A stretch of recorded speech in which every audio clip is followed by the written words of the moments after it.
The Raven Myth from the Eskimos found in the Bering Straits. Before we begin with this episode of the feed with the Raven Myth, I would like to take the time to mention our sponsor for this episode. Today's episode of the feed is brought to you by Flotations on Patreon.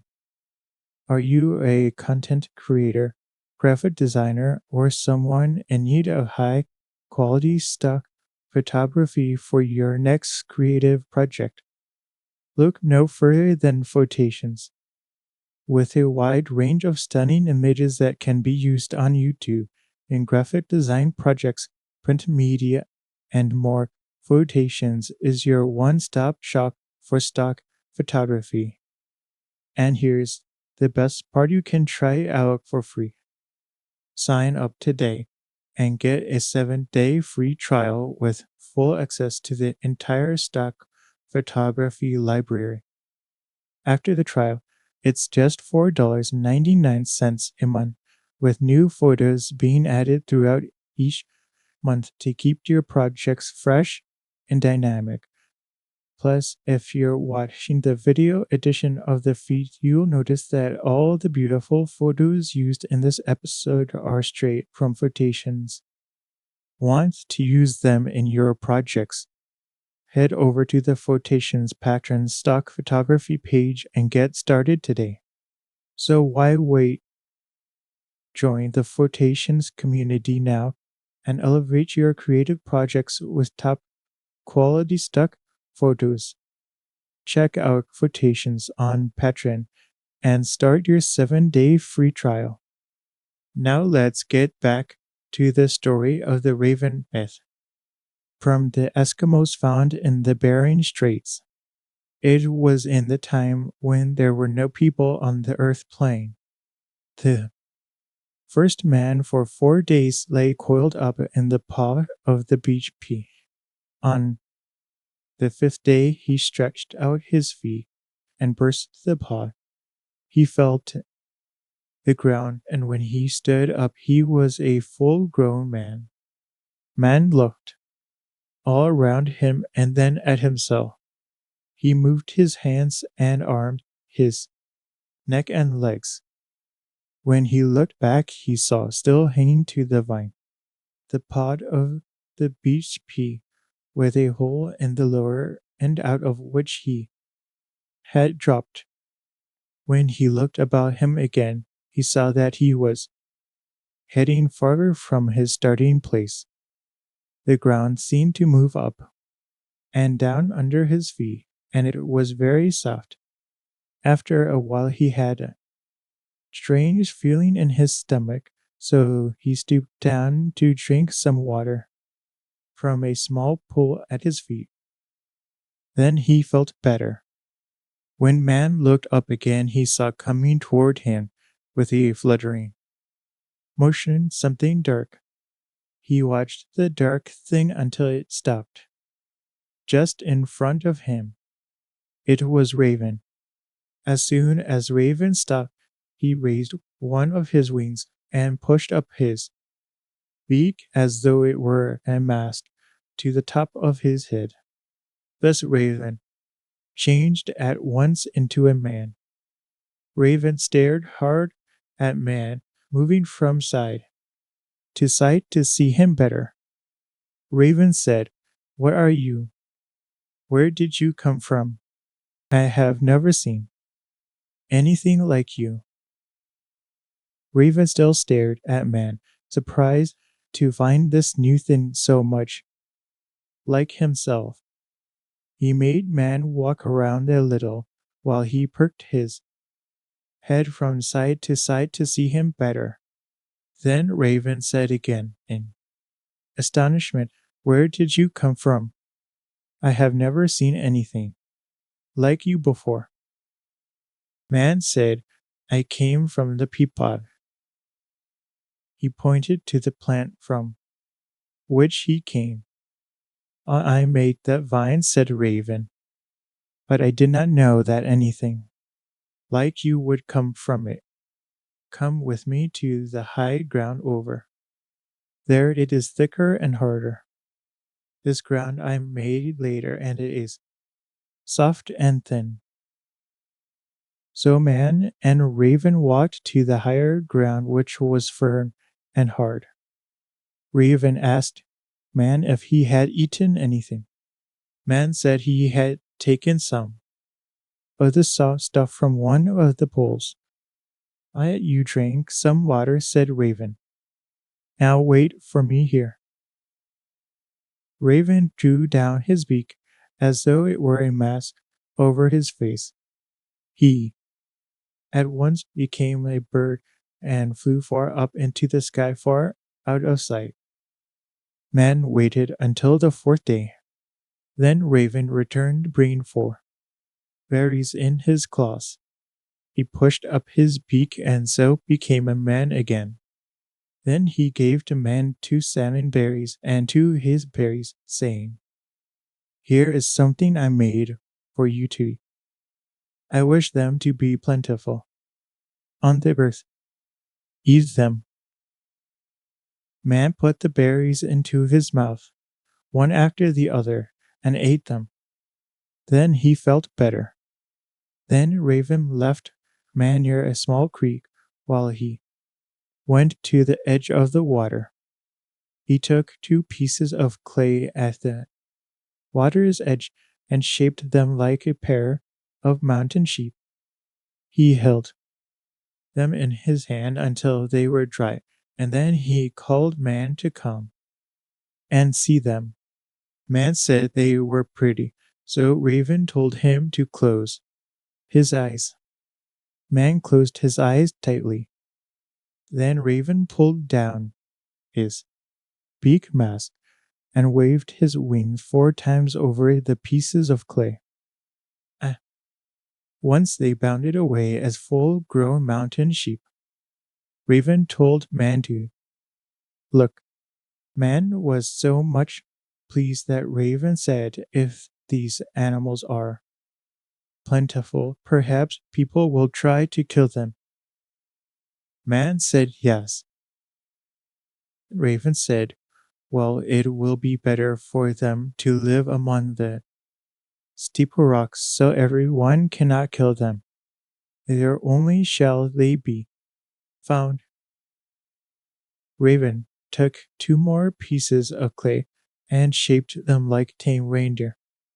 He held them in his hand until they were partly dry, then told man to look at them. Raven again drew down his beak mask and waved his wings 4 times over them.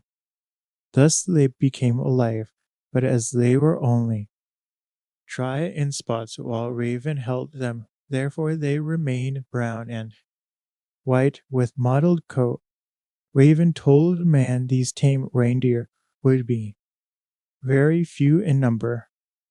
Again Raven took 2 pieces of clay and shaped them like the caribou, or wild reindeer, but he held them in his hands only a little also, that only the bellies of the reindeer became dry and white. Then Raven drew down his beak mask and waved his wings over them, and they bounded away, but because only their bellies were dry and white while Raven held them, therefore the wild reindeer is brown except its white belly. Raven said to man, These animals will be very common. People will kill many of them. Thus Raven began to create the animals. Raven said one day to man, You are lonely by yourself. I will make you a companion. He went to some white clay at the spot to step from, the clay of which he had made animals, and made of the clay a figure, almost like man. Raven kept looking at man while he shaped the figure. Then he took fine water grass from the creek and fastened it on the back of the head for hair. When the clay was shaped, Raven drew down his beak mask and waved his wings over it. The clay became a beautiful girl. The girl was white and fair because Raven let the clay dry entirely before he waved his wings over it. Raven took the girl to man. There is a companion for you, he said. Now, in the days of the first people on the earth plane, there were no mountains far or near. No rain ever fell, and there were no winds. The sun shone always very brightly. Then Raven showed the first people on the earth plane how to sleep warmly in the dry moss when they were tired. Raven himself drew down his beak mask and went to sleep like a bird. When Raven awakened, he went back to the creek. Here he made two sticklebacks, two graylings, and two blackfish. When these were swimming about in the water, he called Man to see them. Man raised his hand in surprise, and the stickleback started away. Raven told him the graylings would be found in clear mountain streams, while the sticklebacks would live along the coast, and that both would be good for food. Raven next made the shrew mouse.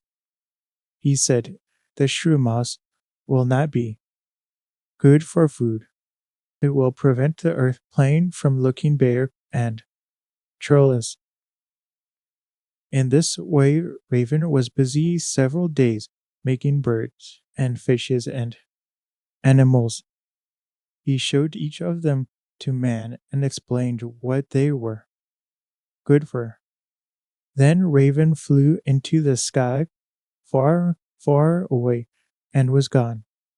4 days. When he came back, he brought a salmon to Man.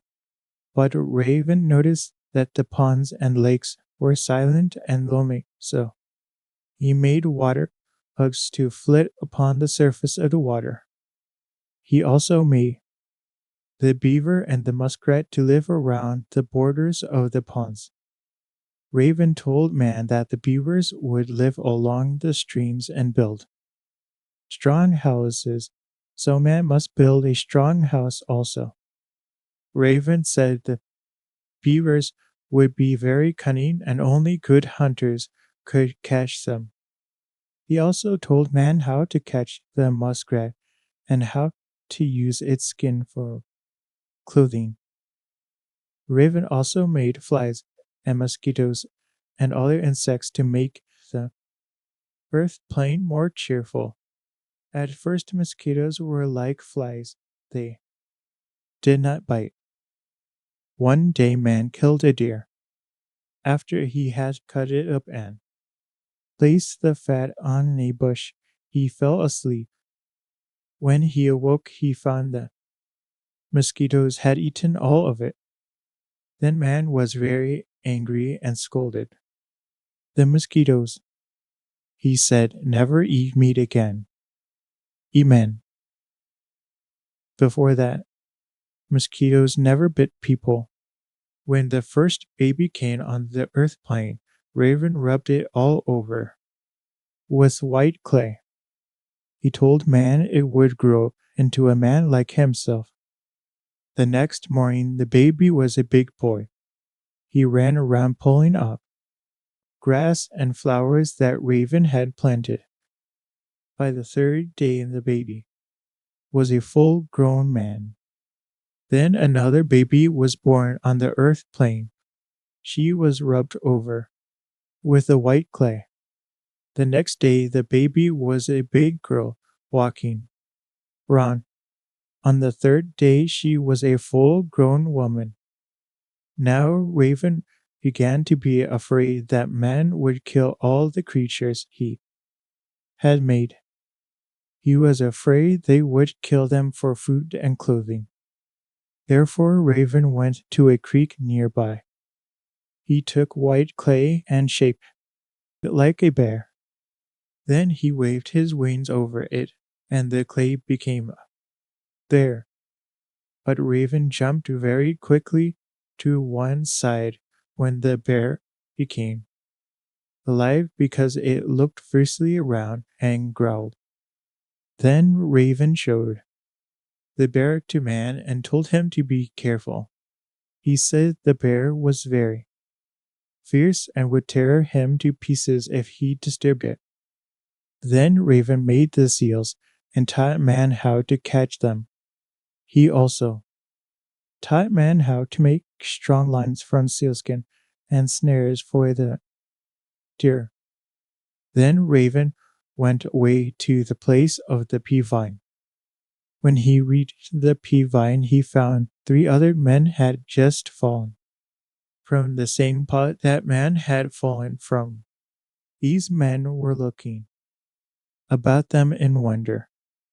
Raven led them away from the pea vine, but in a different direction from the first man. He brought them close to the sea. Raven stayed with these 3 men a long time. He taught them how to take wood from the bushes and small trees he planted in hollows and sheltered places, and to make a fire drill and also a bow. He made many more plants and birds which like the seacoast, but he did not make so many as in the land where man lived. He taught these men how to make bows and arrows, spears and nets, and how to use them, and also how to capture the seals, which were now plentiful in the sea. Then he taught them how to make kayaks, and how to build houses of drift logs and of bushes covered with earth. Then he made wives for these men and went back to man. When Raven reached the land where man lived, he thought the earth plain still looked bare. So, while the others slept, Raven planted birch and spruce and cottonwood trees to grow in the low places. Then he woke up the people who were pleased with the trees.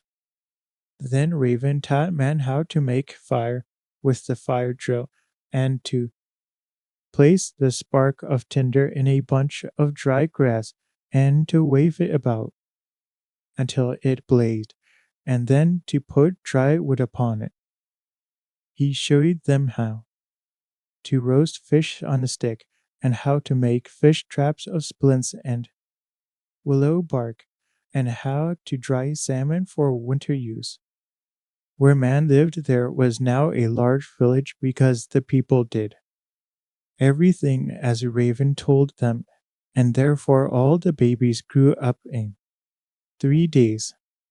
One day Raven came back and sat down by man by the creek, and they talked of many things. Man asked Raven about the skyland. Man wanted to see the skyland which Raven had made. Therefore Raven took man to the land in the sky. Man found that the skyland was a very beautiful country, and that it had a much better climate than his land. But the people who lived there were very small. Their heads did not reach to man's hips. The people wore for clothing with beautiful patterns, such as people on earth now wear, because man showed his people how to make them. And the lakes were strange animals which would have killed man if he had tried to drink of the water. In a dry lake bed, thickly covered with tall grass, man saw a wonderful animal resting upon the tips of the grasses. It had a long head and 6 legs. It had fine, thick hair, and on the back of the head were 2 thick, short horns which bent forward and then curved back at the tips. Raven told man it took many people to kill this animal. Then they came to a round hole in the sky, and around the edge of the hole was short grass glowing like fire. Raven said this is the star, called the moon dog. Some of the grass had been pulled up. Raven said he had taken some to start the first fire on earth. Then Raven said to man, shut your eyes. I will take you to another country. Man climbed upon Raven's back and they dropped down through the star hole. They floated a long, long time through the air. Then they floated through something else. When they stopped, Raven saw he was at the bottom of the sea. Man could breathe there, but it seemed foggy. Raven said that was the appearance of the water. Then Raven said, I want to make some new animals here, but you must not walk about. You lie down, and if you get tired, turn over on the other side. Man went to sleep lying on one side and slept a long while. When he waked up, he wanted to turn over, but he could not. Then man thought, I wish I could turn over, and at once he turned. As he turned, he was surprised to see that his body was covered with long, white hairs, and his fingers were long claws. Then he went to sleep again. This he did 3 times more. Then when he woke up, Raven stood by him. Raven said, I have changed you into a white bear. How do you like it? Man could not make a sound until Raven waved his wings over him. Then he said he did not like it. If he was a bear, he would have to live on the sea while his son lived on land, so man should feel badly. Then Raven struck the white skin with his wings and it fell off. So man became himself again. But Raven took the empty bearskin and placed one of his own tail feathers inside it for a spine. Then he waved his wing over it, and a white bear arose. Ever since then, white bears have been found on the frozen sea. Raven said, How many times did you turn over? Man said, 4. Raven said, You slept just 4 years. Then Raven made other animals. He made the imikuk a large, slimy animal with 6 skin and with 4 long, wide-spreading arms. This is a fierce animal and lives in the sea.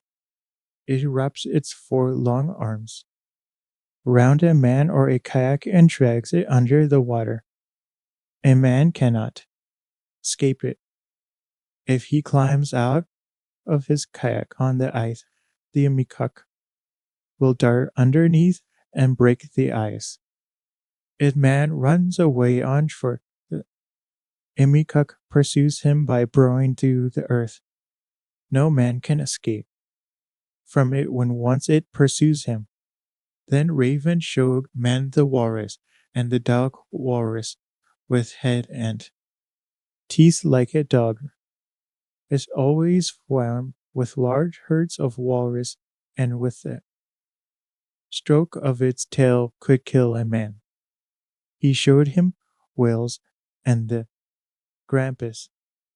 Raven told man that only good hunters could kill a whale, but when one was killed, an entire village could feast on it.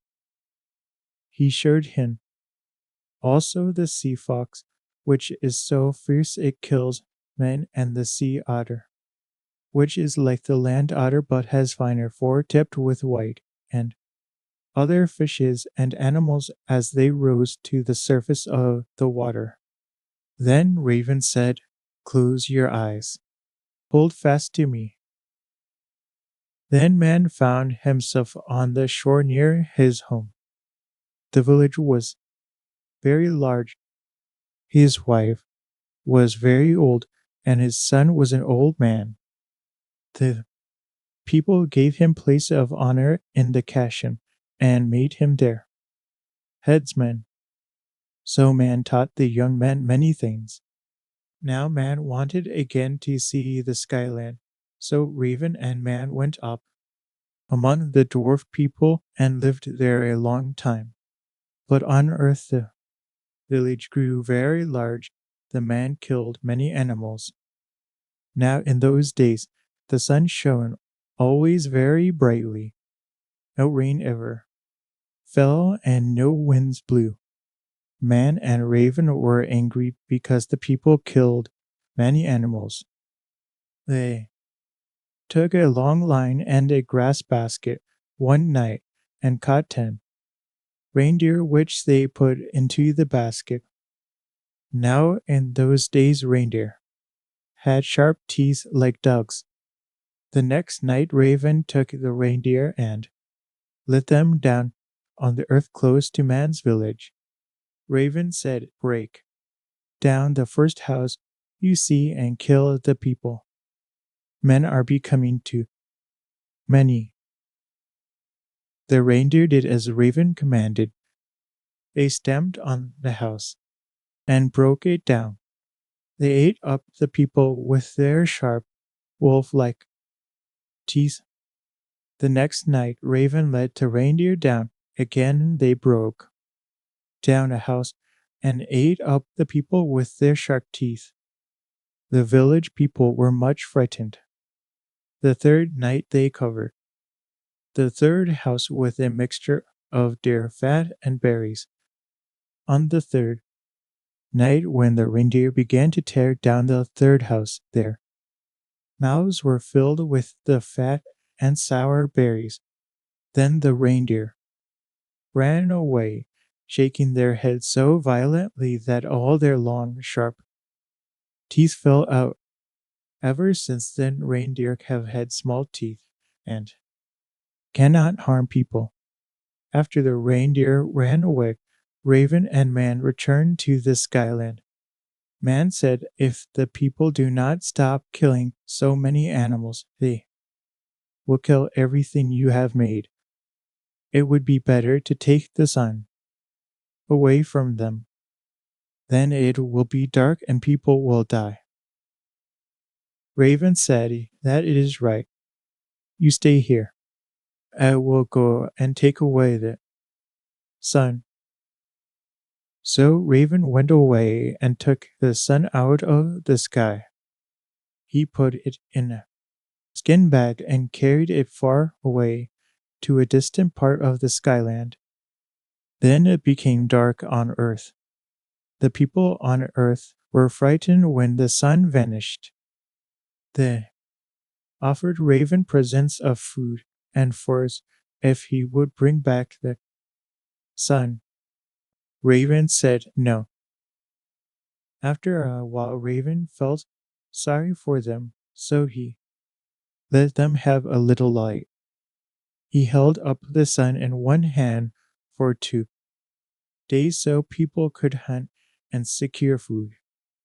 Then he put the sun in the skin bag again and the earth was dark.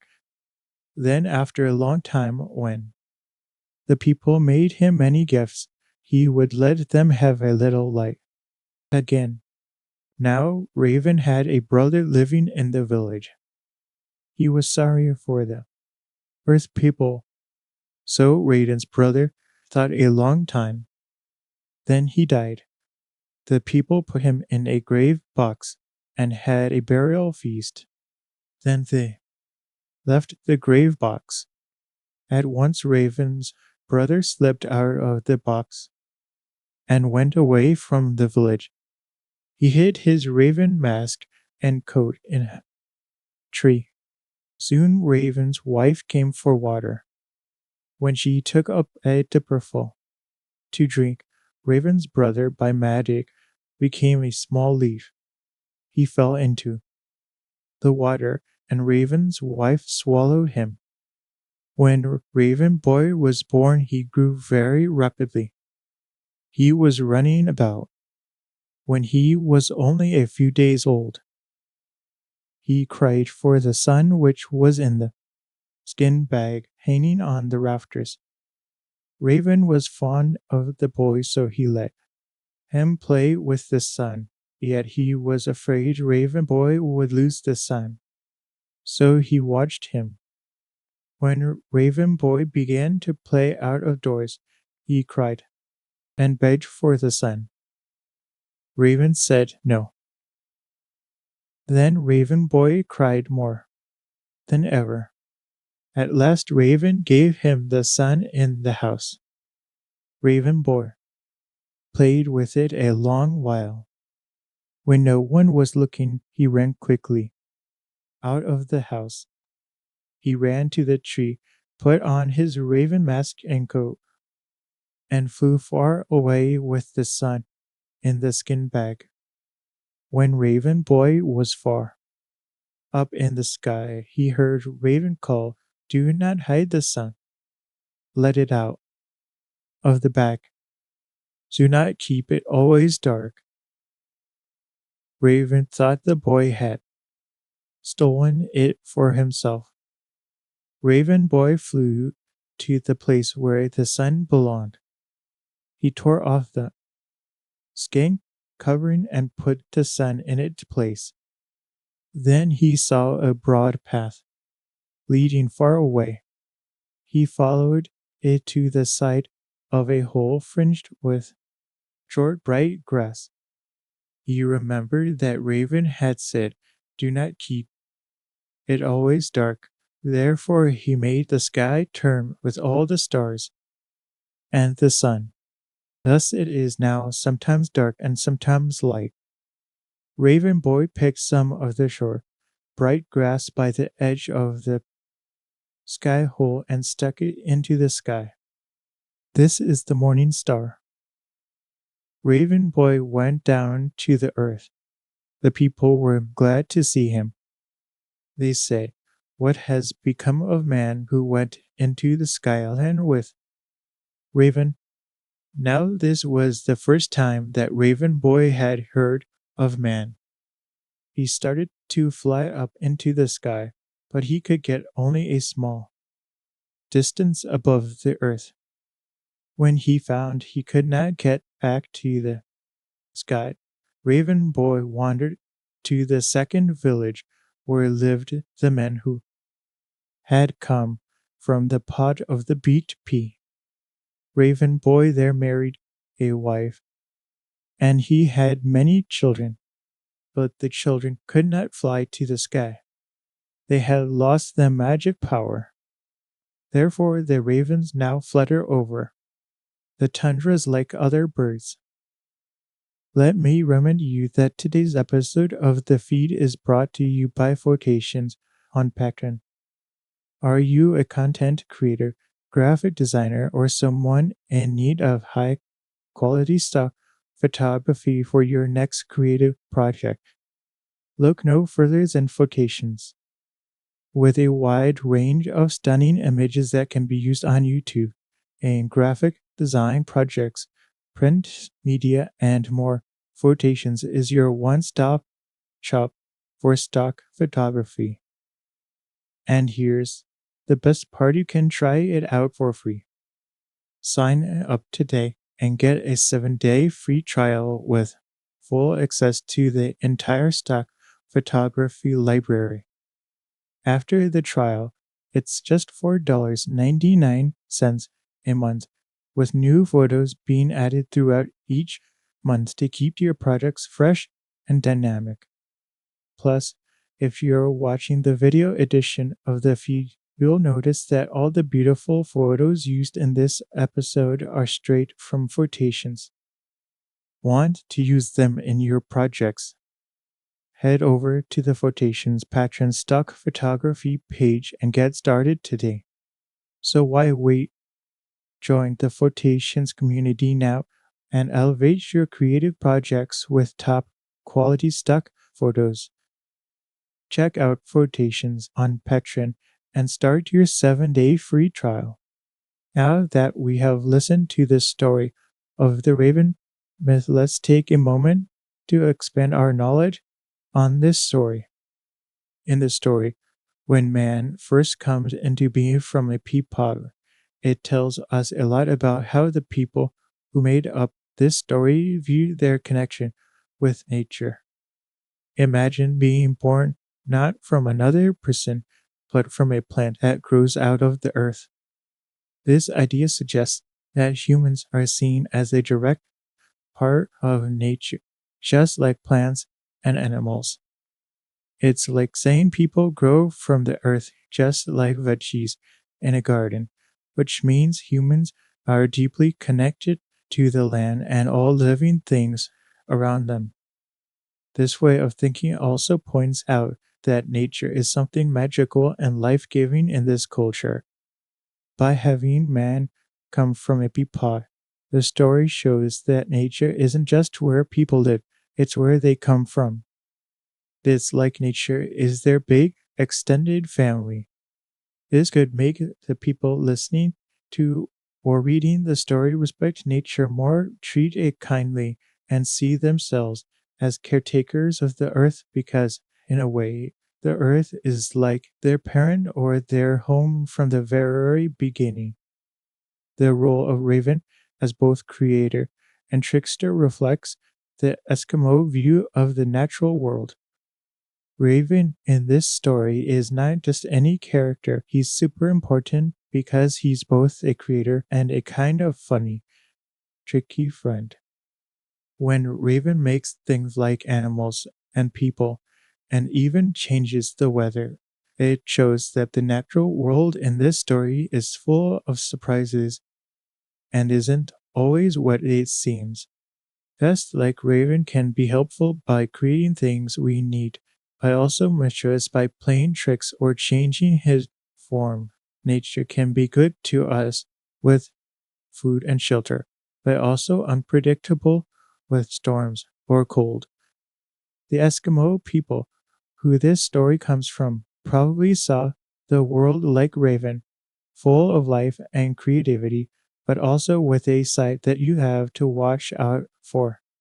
This means they might have thought of their environment as something alive, with its own sense of humor or spirit.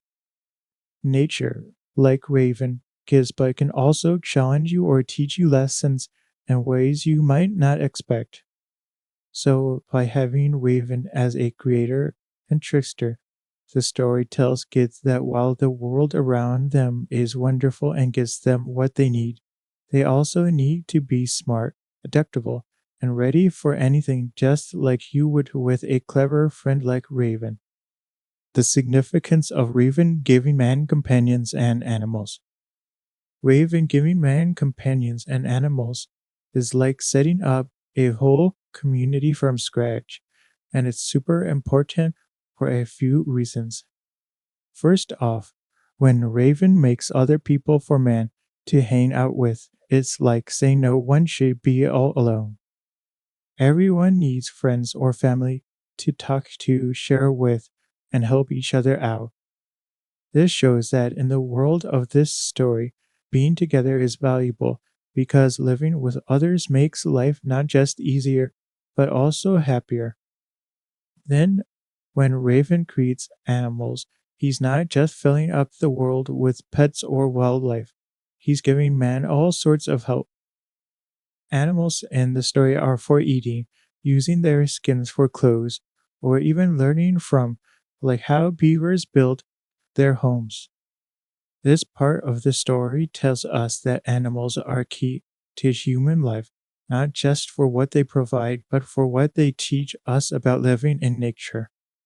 So, by giving man these gifts, Raven is making sure humans have everything they need to survive and thrive, teaching kids that everything in nature has its place and purpose. The story explains the characteristics of different animals. The way different animals get their special features is like a fun show and tell by Raven. For example, when Raven makes reindeer, he holds some of them for different amounts of time while they dry, which is why some have white bellies and others are mottled. This tells us that the story is trying to explain why animals look the way they do in a creative way that kids can remember. It's like saying, hey, see that reindeer? It's got a white belly because Raven didn't dry it off as much. Also, when Raven makes mosquitoes, they start off not biting until man gets mad at them for eating his deer fat. This part of the story teaches that some traits of animals might come from how they interact with human or because of something unexpected that happened. It's a cool way to think about why mosquitoes buzz around and bite, making the natural world seem like it's full of little stories or reasons for why things are the way they are. The purpose of including the transformation of mosquitoes from non biting to biting insects. Including the transformation of mosquitoes from non biting to biting insects might be a way to explain something annoying in a funny or interesting story. Imagine if mosquitoes didn't always bite and were just buzzing around. Then, because of a mix up with man getting angry, they start to bite. This part of the story could be teaching kids why some things in nature might seem bothersome or harmful, suggesting that there's a tale or a reason behind even the small, itchy things in life. It also shows how actions have consequences. When man scolds the mosquitoes and tells them to eat man instead, it's like saying, be careful what you wish for or say in anger because now everyone has to deal with mosquito bites. This could be a fun way to teach the cause and effect or to think before people react, wrapped up in a story about how something as common as a mosquito's bite came to be. The story implies the balance between humans and wildlife. There is a special balance between humans and wildlife, kind of like a seesaw where both sides need to play nice to keep everything level. When Raven makes all these animals, he's not just filling up the world, he's setting up a system where everything has its place. But then, when people start killing too many animals, Raven gets upset and takes the sun away. This part shows that if humans take too much from nature, things can go wrong, like living in the dark, which is pretty scary and tough. This means the story wants us to think about how we use what nature gives us. It's like saying, hey, you can use what you need from nature, but don't go overboard. By having consequences like darkness or animals that can fight back or lose their helpful traits, like the reindeer losing their sharp teeth, the story teaches that respecting and maintaining a balance with wildlife is super important. It's about being fair and smart with nature so that the world stays a good place for everyone, animals included. The myth addressed the themes of loneliness and companionship. The theme of loneliness hits when man first shows up all alone, without anyone like him around. It's like waking up in a new school where you don't know anyone yet. Raven notices this and decides to fix it by making a companion for a man, showing us that being alone isn't much fun and that everyone needs a buddy or family. This part of the story tells kids that companionship is really important for feeling happy and not so alone in the world. Later, when Raven makes more people and animals, it's like he's building a whole community for man. This shows that the myth values not just having one friend but being part of a bigger group where everyone can help and hang out with each other. It teaches that while it's okay to be by yourself, sometimes sharing life with others, whether they're people or animals, makes life richer and more fun. The story is saying, look, we're all in this together, making sure everyone knows the value of friends and community. The raven taking the sun away acts as a symbol for human behavior and consequences. Raven takes away the sun because he's not happy with how people are treating the world he made. especially how they're hunting too many animals. By pulling the sun away, Raven's hitting the pause button on the world, making everything dark and tough to teach humans a lesson about not being greedy or wasteful.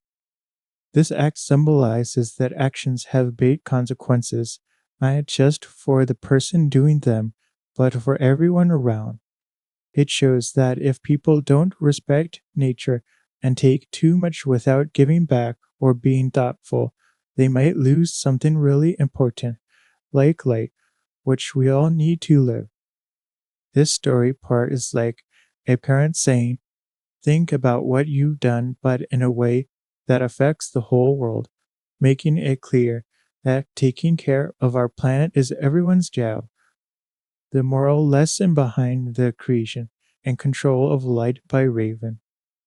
The moral lesson from Raven controlling the light seems to be about responsibility and the power of nature. When Raven decides to take the sun away, it's like he's saying, you need to take care of what you've been given, or you might lose it. It's a reminder that the things we enjoy, like daylight, are not just there by chance but are part of the gifts from nature or the world around us, and they can be taken away if we don't act right. It also shows that with great power comes great responsibility. Raven has the power to give and take life, which is super important for life, teaching kids that if you're in charge or have something special, you got to use it wisely.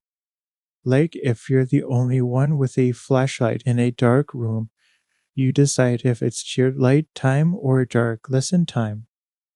This story, it encourages thinking about how our actions affect not just us, but everyone and everything around us. This myth reflects the environmental challenges faced by the Eskimo people. This myth reflects the environmental challenges faced by the Eskimo people by showing how tough and unpredictable their world can be. When Raven takes away the sun, it's like the long dark winters the Eskimos experience, where light and warmth are scarce, making survival harder. This part of the story could help kids understand why it's so important to respect and conserve what nature gives you, because in their real environment, wasting resources or taking too much could mean not surviving a harsh winter. The story also touches on the balance with wildlife, which is super important for the Eskimo way of life. They depend on animals for food, clothing, and tools, but they need to hunt wisely to make sure there's enough for the future. The myth, by showing consequences like animals changing or the loss of light, teaches about living in harmony with nature, which reflects the real life challenge of living in a place where nature dictates the rules and you have to adapt and live carefully within those rules to thrive. The cultural significance of Raven's brother turning into a child to bring back the sun. When Raven's brother turns into a child to trick Raven and bring back the sun, it shows a few cultural things. First, it tells us that sometimes you need to be clever or even sneaky to solve big problems, similar to how kids might think up a plan to get something they want. In many cultures, including perhaps the one this myth comes from, being smart and resourceful is valued, especially when facing tough situations like endless night. Also, the transformation into a child might suggest that innocence or youth can have a special kind of power or purity to fix things that adults might mess up or overcomplicate. It might be saying that even kids have the ability to make a big difference or fix problems in their community or family. This reflects a cultural belief that everyone, regardless of age, has a role to play in the health and harmony of their society. This narrative serves as an origin story for the morning star. The story where Raven's brother turns into a child to retrieve the sun can also be seen as an origin story for the morning star. When Raven's brother shoots up into the sky with the sun box, this could explain why we see a star, or what they might call the morning star, in the sky before the sun comes up. It's like the myth is saying, here's why there's this bright light in the sky at dawn. It's because of this brave act. This part of the narrative helps explain natural phenomena in a way that's magical and memorable. For kids, it turns something as simple as seeing the morning star into a reminder of the story, making the world around them seem full of stories and reasons. It teaches them that behind every natural wonder there could be an exciting tale or a lesson, making nature not just something to look at, but something with its own stories to tell. The loss of the ability to fly among raven boys' children indicates the evolution or change in human capabilities and status. When raven boys' children lose their ability to fly, it might be teaching us about how things change over time, not just in stories, but in real life too. It's like saying that at one point, people might have had different abilities or were closer to nature, but as time went on, they became more grounded, literally losing the wings or the magic that let them fly. This can show kids that as societies grow and change, some things might get lost or evolve into something else. This part of the story could also be about growing up or moving from childhood to adulthood. Yes, like how kids dream they can fly, but then learn about gravity and other real world stuff. Raven boys, children learning they can fly, might represent losing some of that childhood magic or imagination as they face the realities of the world. It's a gentle way to say that while we might lose some fantastical abilities as we grow up, we gain others, like wisdom or new skills, which are also pretty cool, but in a different way. This story teaches about respect for and management of natural resources. This story teaches a lot about respecting and managing natural resources through Raven's actions and the consequences that follow. When Raven gets upset because people are hunting and killing too many animals, it's like a lesson on not taking more than you need from nature. It shows that if you don't respect wildlife and only take what you need, there could be bad outcomes, like losing the sun, which affects everything from growing food to staying warm. Also, by giving animals different traits and then changing those traits based on how humans interact with them, like mosquitoes starting to bite, the story hints at the idea that how we treat nature can change it. This can teach kids that their actions towards the environment can have lasting effects.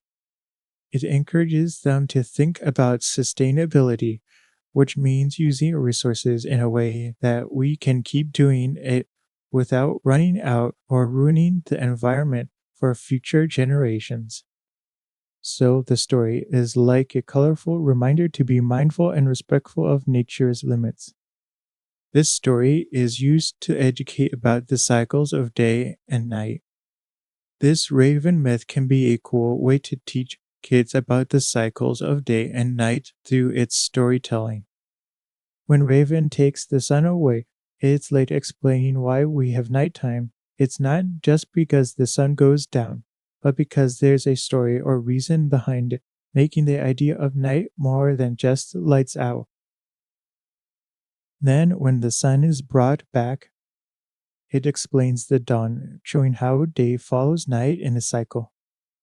The story could make learning about day and night patterns fun because it uses characters and actions to represent these natural cycles. For instance, Raven's brother turning into a child to bring back the sun could symbolize the morning star, or the first light of dawn, making the transition from night to day something magical and worth looking forward to. By weaving the explanation into an adventure, the story helps kids remember why we have day and night, making science feel like a part of a grand ongoing tale. The transformation of man into a white bear signifies adaptability and identity. The transformation of one of the men into a white bear in the story could be teaching kids about adaptability and identity in a really cool way. It shows that sometimes to survive or fit into a new environment, you might need to change, like how this man turned into a bear to live better in the cold, harsh world. This change signifies that being adaptable can be key to dealing with new challenges, just like animals where people might change their ways or looks to handle different situations. On the topic of identity, this part of the story tells us that who you are inside can remain, even if you look different on the outside. Even though the man becomes a bear, he might still keep some of his human thoughts or feelings, showing that identity isn't just about how you look, but also about your experiences and your heart. It's like saying to kids, you can be whoever you need to be to face the world, but remember who you are at your core. There are an underlying messages about innovation and the use of technology, with Raven teaching man various skills. When Raven teaches man different skills like making fire, building shelters, or crafting tools, there's an underlying message about innovation and the use of technology. This part of the story is like saying, hey, learning new stuff and using it wisely is super important. It shows that by learning and creating, humans can make their lives better. For kids, it's a message that figuring out how to use what's around you or invent new ways to solve problems is a big part of growing up and surviving. This teaching can also be seen as encouraging curiosity and the drive to make things better, which is what technology and innovation are all about. Raven lessons are like the first steps into science and engineering, showing that using your brain to come up with new ideas or ways to use resources can change your world. It's telling kids that, like Raven, they can be creators too, making tools or finding new methods to do things, which is pretty empowering when you think about it. This story represents knowledge transmission from divine and supernatural beings to humans. The raven acts like a teacher or a wise old grandparent, passing down important know how from the world of gods or spirits to humans. This shows how the story views knowledge as something special that doesn't just come from books or schools, but can be gifted by supernatural beings. When a raven teaches people how to do things like make fire or build boats, it is like saying, here's some magical or divine wisdom to help you live better. This way of showing knowledge being shared makes learning seem like receiving a gift or a secret from another world, which can make kids see education and learning as something magical and precious. It tells them that what they learn, whether it's science, art, or survival skills, connects them to something bigger than themselves, maybe even to the mysteries or the magic of the universe. It's a fun way to think about where all our human knowledge might have started, making learning not just important but also kind of mystical and awesome. The role gender plays in the myth with the creation of the first woman. The creation of the first woman comes after man, which might reflect certain traditional views on gender roles, where men are seen first or as the default, with women coming in as companions or complements. However, by having Raven create her, it also underscores that women, like men, are an essential part of the human story, suggesting that both genders are necessary for the world to be complete and for life to go on.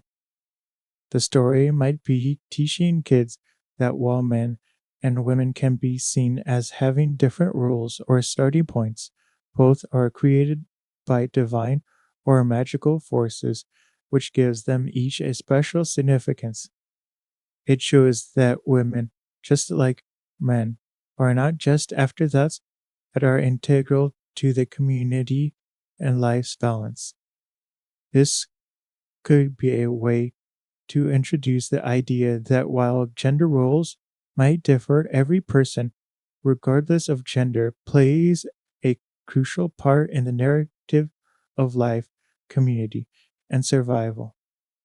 The myth reflects on the social structure and roles within Eskimo society. This myth reflects or influences the social structure of Eskimo society by showcasing roles and relationships through its characters and their actions.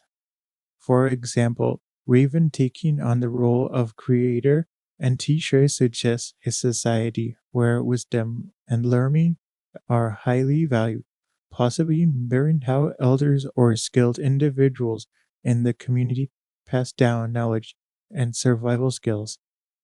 This could encourage kids to see themselves as learners and eventually teachers or leaders in their own right.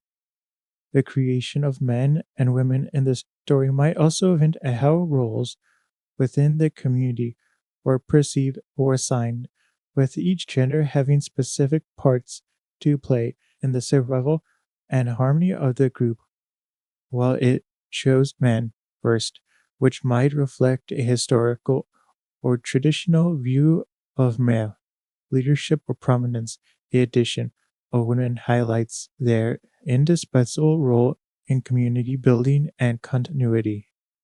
This could teach kids about the importance of cooperation and division of labor, where everyone, regardless of gender, has a vital role to contribute, reflecting a society where teamwork and mutual respect are crucial for survival in their harsh environment.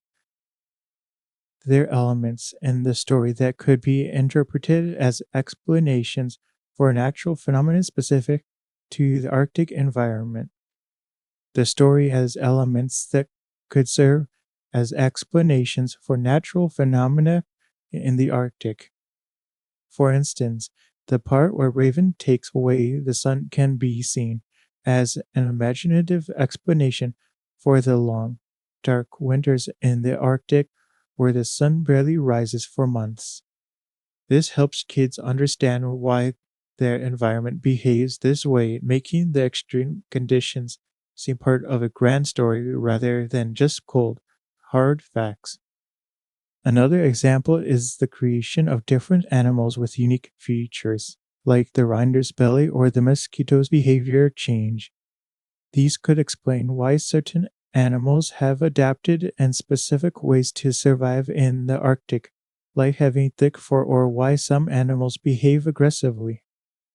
By doing so, the myth gives reason for things like animal migration, hibernation, or even why some animals are more active at night, all of which are strategies to cope with the Arctic's challenging conditions.